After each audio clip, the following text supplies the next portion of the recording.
the Idries Shah Foundation podcast. Practical Psychology for Today. Featuring the works of Idries Shah, voiced by David Ault.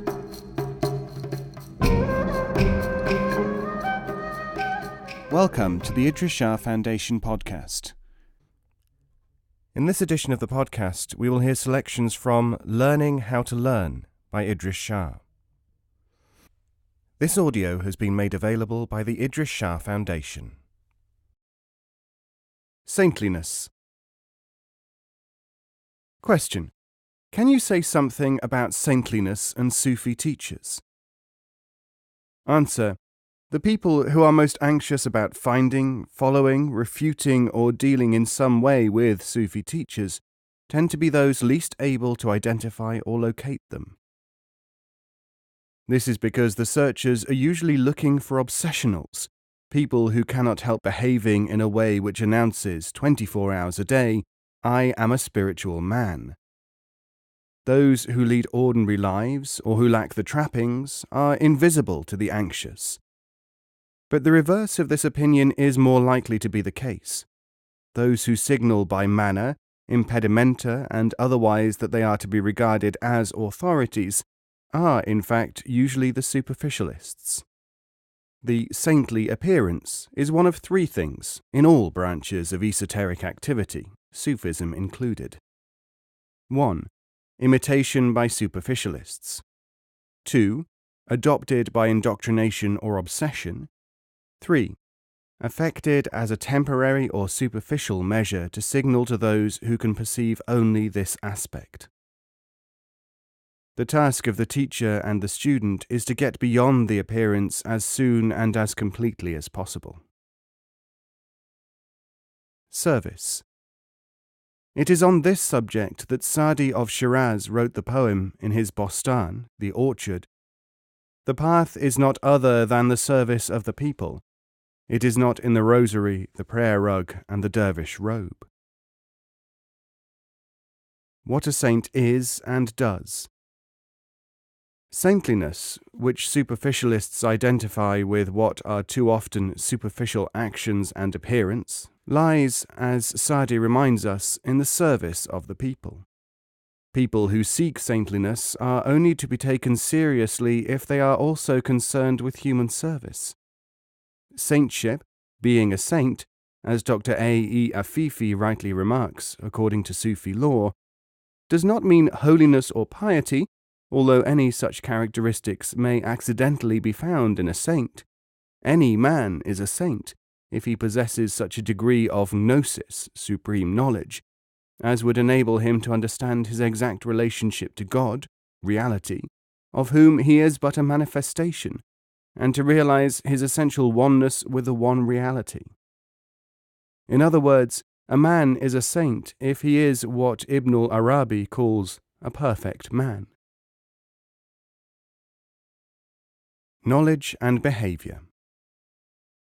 Saintship is not in miracles, not in looking devout. The test is in knowledge. People ask, how can knowledge be as good as behavior and belief? The Sufi answer is that without knowledge there is no certainty that behavior is right, and no guarantee that belief is real. Real religion and real correct behavior come through knowing what religion is and knowing what should or should not be done, not in accepting the local cultural norms without experience. Sufis have constantly maintained that knowledge accords with holiness and generally accepted behavior, but not with the counterfeit of these, which are all that mainly exist in the self-deceived good people. Saintliness, if by this we mean appearances, including supposed wonders or the effect which someone has on other people who conclude on this basis that he is a saint, is entirely subjective and cannot be called saintliness at all in the Sufi sense. A dog has precedence. Bayezid Bistami, walking through the streets with some of his followers, made an occasion to demonstrate the shortcomings of such superficial assessments, as reported in Attar's Musibat Nama, the Book of Calamity. A dog was walking towards them, and Bayezid made way for it. One of the disciples thought to himself that this must be wrong. Bayezid was a great saint, accompanied by students, allotted a high status, and a dog was, after all, only a dog. Bayezid perceived this man's feelings and explained. The dog had seen them coming and had projected the thought to Bayezid that he must be sinful to have been created a dog, while this great man must be saintly because he was able to appear in such a resplendent and honoured form.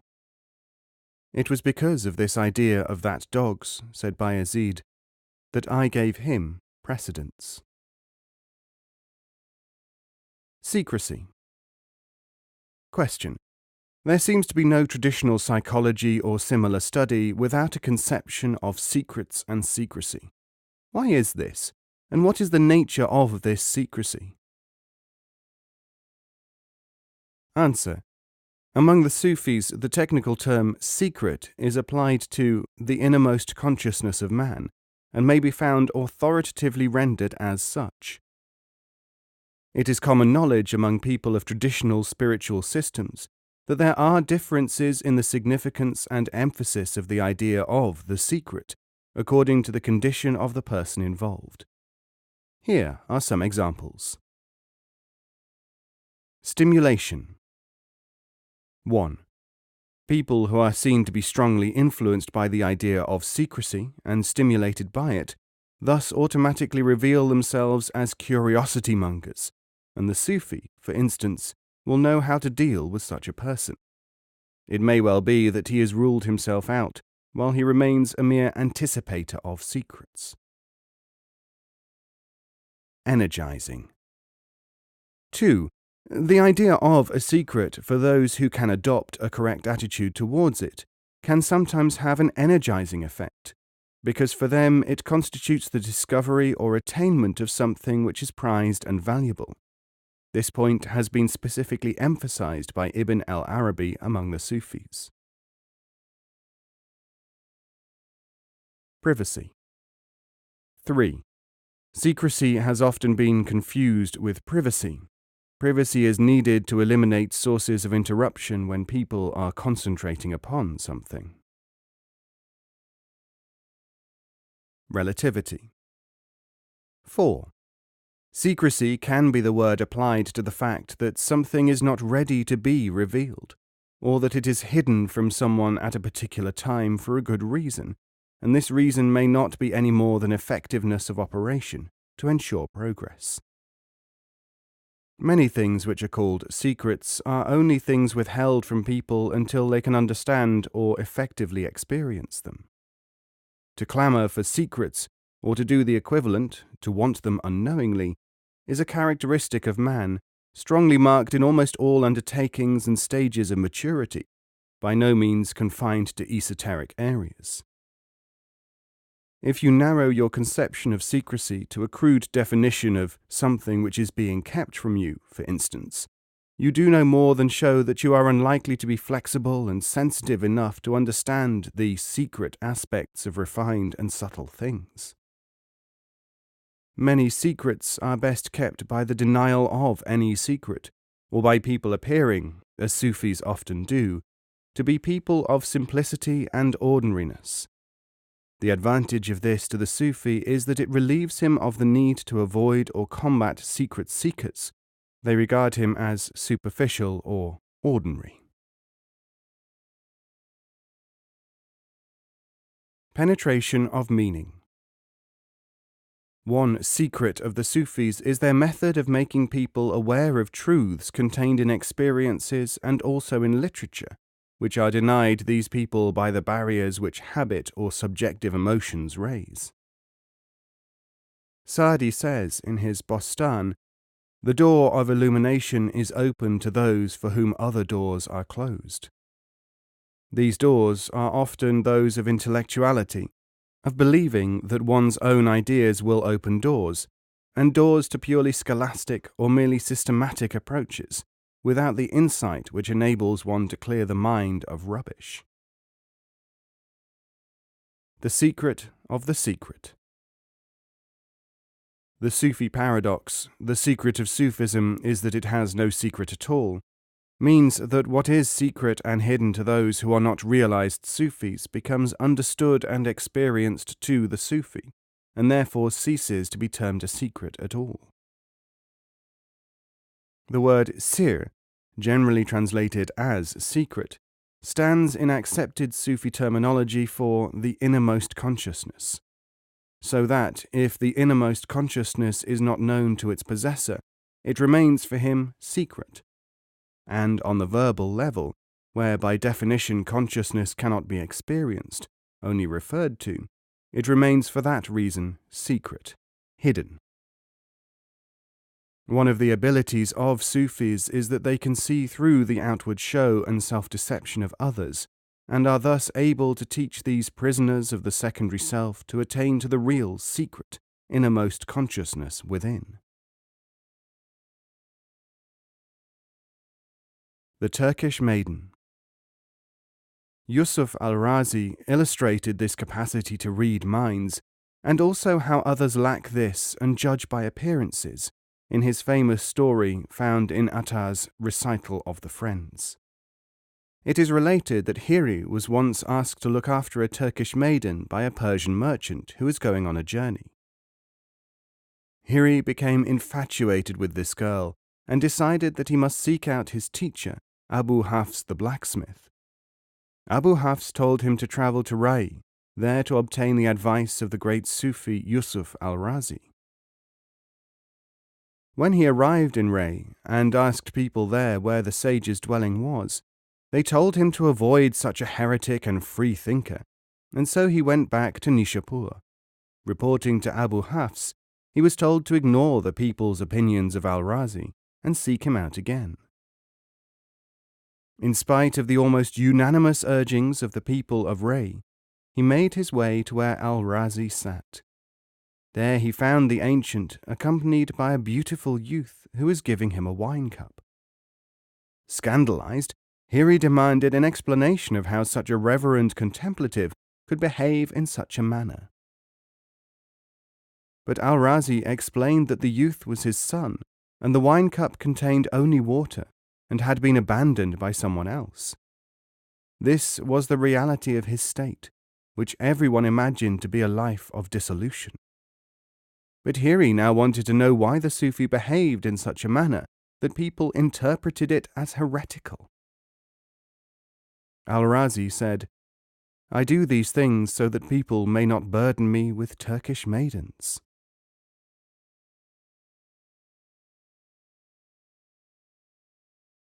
You can't teach by correspondence. I have before me a packet of dehydrated onions. Let these dried onions stand for something which has been written down. They are neither the original experience, the onion, nor are they nothing at all. They possess a virtuality. Add hot water, and this is absorbed by your dried material. After a few minutes, we have something which we know to have been dried onions, but which is now not the same. What we now have is reconstituted onion. We do not have whole onions, it is true. Neither do we have fresh onions. But we have something which will enable us to recognize fresh onions when we see and taste them. This is an advance upon dried onions. The original experience was fresh onions. The water was the addition made by the right circumstances of study. The result is edible, and this is a suitable substitute for fresh onions. It contains some nutrition, too.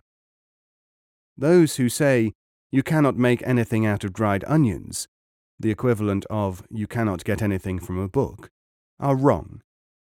Those who say, "I will wait or search until I find fresh onions," are wrong. They are wrong because they do not realize that they would not recognize fresh onions if they saw them.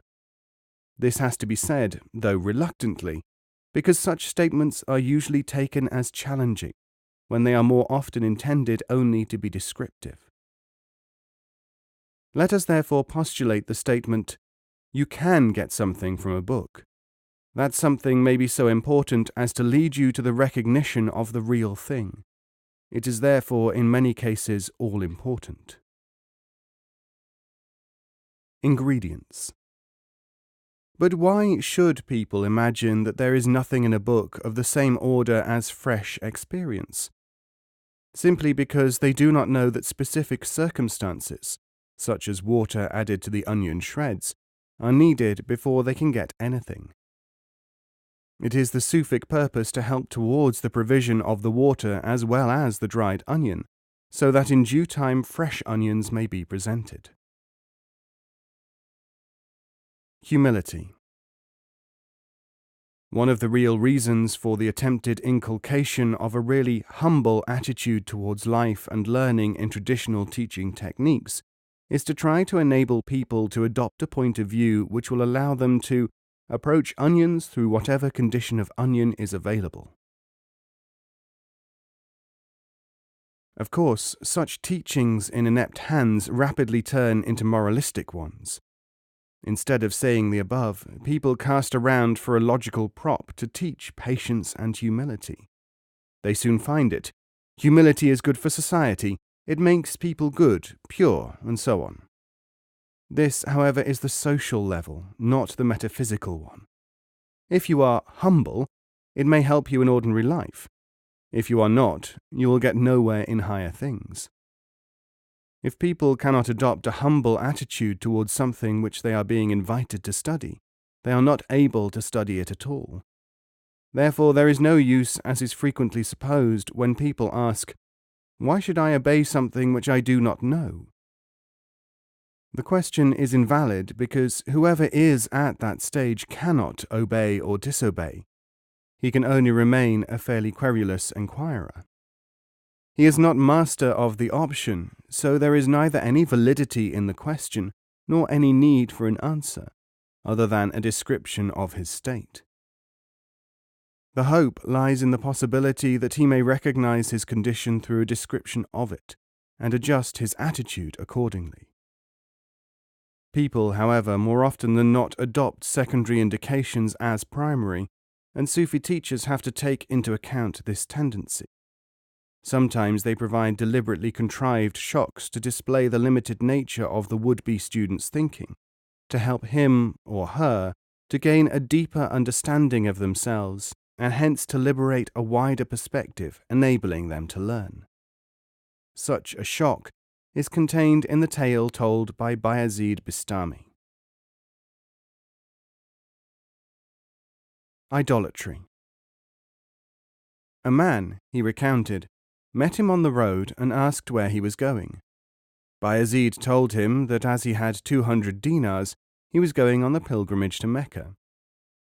The man said, "Circumambulate me 7 times, and let that be your pilgrimage, for I have dependents." So, continued Bayezid, he did what the man asked, and returned to his own house. More often than not, such an adjustment, because it involves admitting that previous thinking patterns are inadequate, is not sufficiently welcome to him. He seeks something which will bolster the desire to feel that he is significant. He very easily finds such a creed, individual or institution, because almost all of the current ones specialize, whether they know it or not, in judicious flattery. Even if flattery is alternated with disapproval, it remains flattery. This is one reason why it is so important to understand one's personal motivation. An important aspect of this theme, of the value of intermediary materials as catalytic elements, is to note that there is a form of learning by direct and provoked perception. This is distinct from learning through rote methods or by selective study, where that study is planned by the student or by someone else who does not have a full perception of the student's needs. Appearance and function. We speak here of function, not appearance. There is an interesting parallel in an event which I remember from a time when some literalists were questioning Sidi Abu Yusuf on Sufi teachers. His answer shows both their mentality and how it fails to accord with reality. The questions covered the claims, made by or on behalf of Sufi exponents, to be supreme chief of the Sufis. Abu Yusuf said, "This is a metaphor only and does not imply any rivalry. It does not encompass either any idea of hierarchy and formal organization.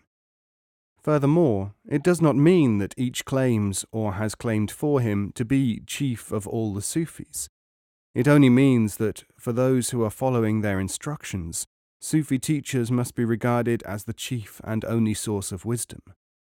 This role is no greater than that of any teacher, whose pupils must maintain their concentration and learning ability by not dividing their attention to other subjects, such as, in this case, a hierarchy of teachers.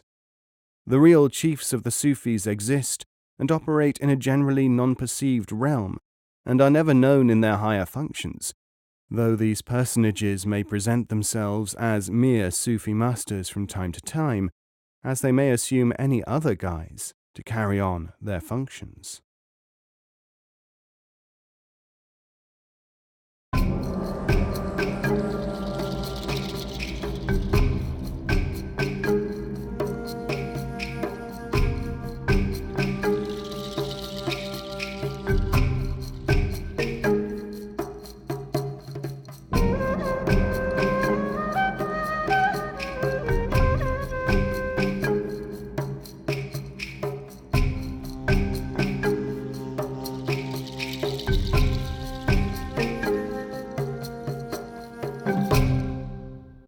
This podcast is copyright 2018, the Idries Shah Foundation.